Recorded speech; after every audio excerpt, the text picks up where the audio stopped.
How to find in-city in Minecraft. Let's get started. Today I am going to walk you through the exciting journey of finding in-cities in Minecraft. First things first, we need to venture into the in-region and take down that mighty Ender Dragon. Once defeated, a new portal emerges, leading us to another end dimension.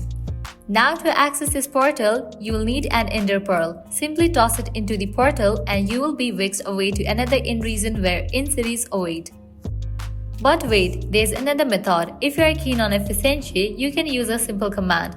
Just open up your chat and type locate structure Minecraft in-city and you'll receive coordinates to the nearest in-city. For those who enjoy the thrill of exploration, we have got you covered. Simply press the F3 button to display your coordinates.